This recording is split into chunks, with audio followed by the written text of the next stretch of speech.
Bienvenue au Siam avec Tissam. Du 22 au 28 avril se tient la 16e édition du Salon international de l'agriculture au Maroc, avec pour thème climat et agriculture pour des systèmes de production durables et résilients. Pour cette édition, c'est l'Espagne qui est mise à l'honneur, mais ce sont 70 pays qui sont présents, 1500 exposants et 12 pôles. Chaque année, le Siam apporte son lot de nouveautés. Et pour cette édition, c'est le pôle agro-digital qui est l'innovation majeure. Dans cette vidéo, nous allons traiter un sujet qui touche bien des agriculteurs. Il s'agit du financement. Nous allons voir à quel point les banques sont soucieuses d'apporter le financement nécessaire aux agriculteurs.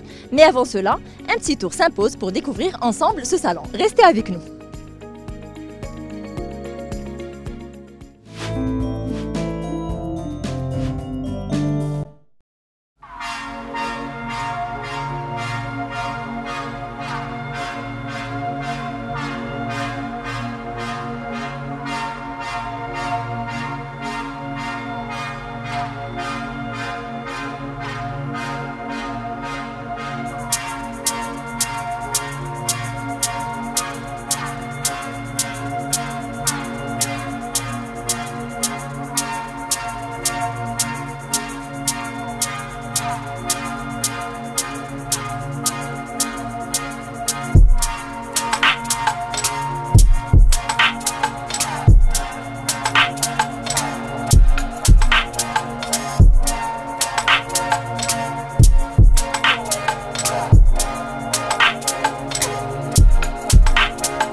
Pour cette 16e édition du Siam, nous avons choisi comme thème le financement de l'agriculture. Nous avons avec nous M. Mustafa Chahar, directeur général adjoint au groupe Crédit Agricole en charge de la mission du service public. Monsieur Chahar, bonjour. Bonjour. Monsieur Chahar, première question inévitable. À quel point le groupe Crédit Agricole est impliqué dans le financement du secteur agricole?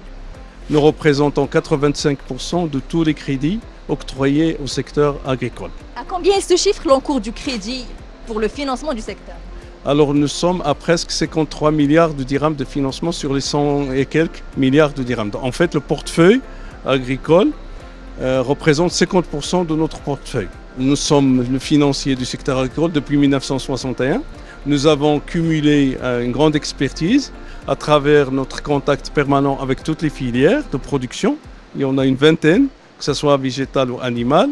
Nous avons tous les produits détaillés par filière et en essayant de satisfaire tous les maillons de chaque filière et dans chaque région. Et nous avons les canaux de financement qui permettent de financer tout agriculteur, qu'il soit petit, moyen, grand, ayant des justificatifs, des garanties ou pas, etc. L'essentiel, c'est de donner accès au financement à l'agriculteur. Vous avez parlé à Chahar de canaux de financement et justement sur cette question, je voudrais vous demander quels sont les types de financement, les solutions de financement que vous offrez. Est-ce que c'est une solution clé en main, du terrain jusqu'à l'exploitation, la commercialisation, etc. Tous les besoins des agriculteurs et des acteurs des filières agro au Maroc. Ça va de l'acquisition du terrain aux investissements, les différents investissements, clôture, aménagement hydro-agricole, construction, étable s'il s'agit d'élevage, plantation, entretien, tous les besoins, transformation, le froid, etc. Donc jusqu'à la commercialisation, jusqu'aux opérations à l'international. J'imagine que vous ne financez pas que les grandes entreprises, même les PME, TPE sont dans votre portefeuille, essentiellement j'imagine. Non, on colle à la réalité des exploitations agricoles marocaines dont 75% ont des superficies inférieures à 5 hectares. Donc nous finançons surtout la petite agriculture. Quel est le montant moyen financé, demandé par les agriculteurs? Alors quand il s'agit d'un crédit d'entretien annuel, ce qu'on appelle chez nous le crédit de campagne agricole, ça peut aller de 50 000 à 200 000 pour une exploitation moyenne à petite. Bien sûr, pour les grandes, c'est beaucoup plus. Voilà. Quand il s'agit d'un crédit d'investissement, ben, ça va de 200 000 à 500 000 et même quelquefois 1 million de dirhams pour les petits. Voilà. Et j'imagine aussi que ces crédits sont assortis de garanties, ce qui complique un peu les choses pour les agriculteurs, non? Non, en fait, on nous demande les garanties aux agriculteurs que pour ceux qui ont vraiment des garanties. Pour les autres, nous avons des canaux de financement assez spécifiques. Tamouil Fellah ne demande pas de garantie. Ardi, c'est de la microfinance, ne demande pas de garantie. Et même pour les autres agriculteurs qui sont moyens, petits, qui sont du ressort de la Banque classique Crédit Agricole du Maroc, ben, nous sommes assez souples avec la petite agriculture. Qu'en est-il du taux de créance en souffrance? Il y a eu une augmentation des impayés parce que l'agriculture vient de connaître presque 6 années de sécheresse. Et quelle sécheresse? Ce n'est pas la sécheresse des années 80. Aujourd'hui, le niveau bas des barrages est assez inquiétant parce que, en fait, c'est les barrages qui jouaient le rôle de filet social et de filet de sécurité de production pendant les années de sécheresse, ce qui n'est pas le cas ces 2 ou 3 dernières années. Donc, bien sûr, la trésorerie de l'agriculture a été impactée et donc sa capacité de remboursement aussi. Mais nous sommes là pour trouver des solutions et nous avons trouvé des solutions avec plusieurs agriculteurs.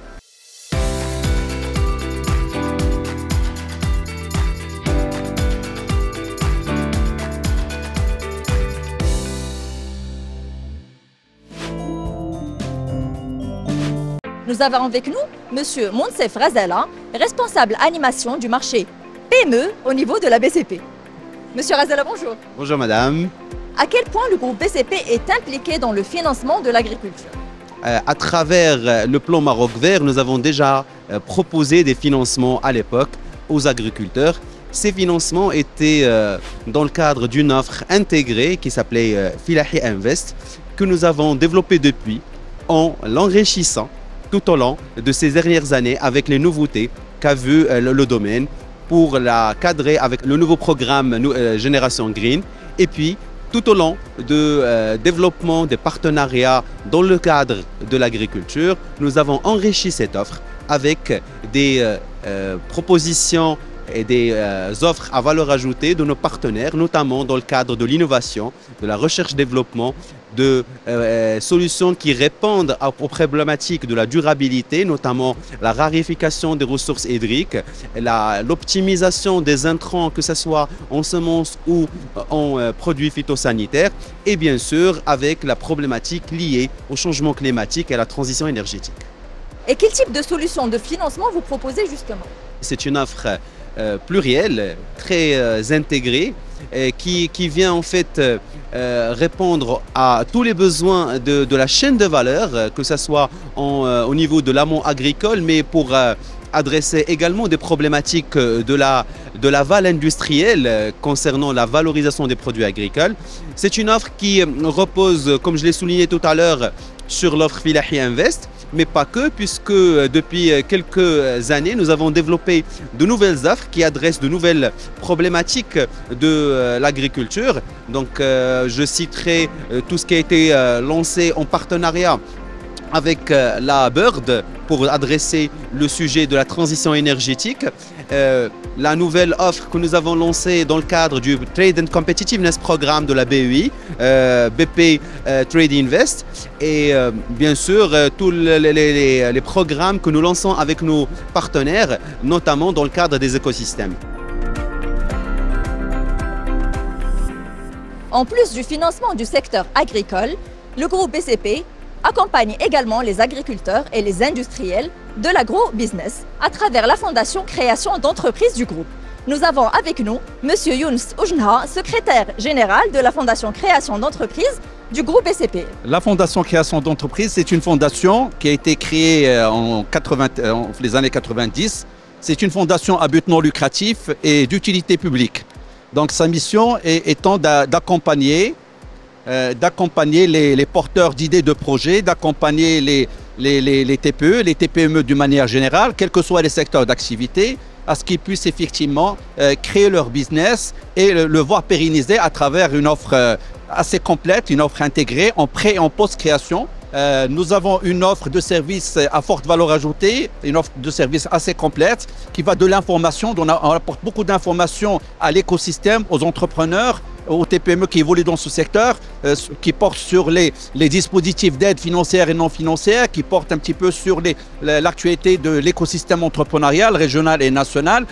On fait beaucoup d'accompagnement de l'idée au marché à travers l'élaboration de business modèles très rentables, business plan bancable qui va effectivement être soumis à la banque pour un financement soit classique, soit un financement alternatif.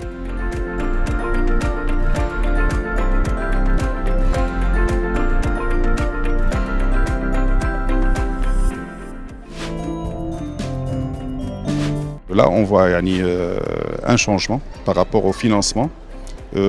D'ailleurs, c'était juste le Crédit Agricole qui a pu suivre et a pu suivre les agriculteurs ainsi que les éleveurs pendant des années. On ne dit pas des siècles, mais on ne va pas exagérer. Aujourd'hui, on voit d'autres banques qui sont intéressées de récupérer quelques clients.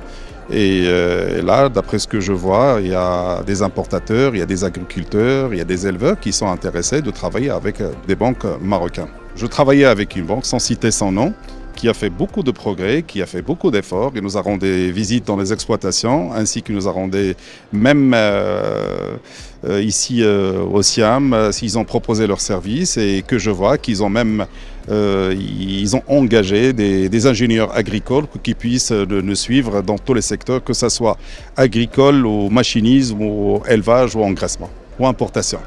الفلاح مضرور ما كاين شيء خاصهم يسلفوهم باش يكونوا وباش يوكلوا البهيمات وكل شيء. دابا كل شيء غلى عليهم.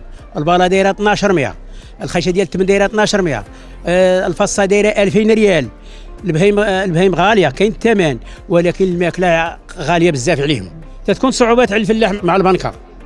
كاين الصعوبات، جيب هذه جيب هذه، ديري هذه دير هذه، ما جاش يريقلوا مع الشغل باش دابا دغاي يدخلوا رجلو شويه باش شويه يخدم. لا ما كايناش، قليل داكشي مع البنوك.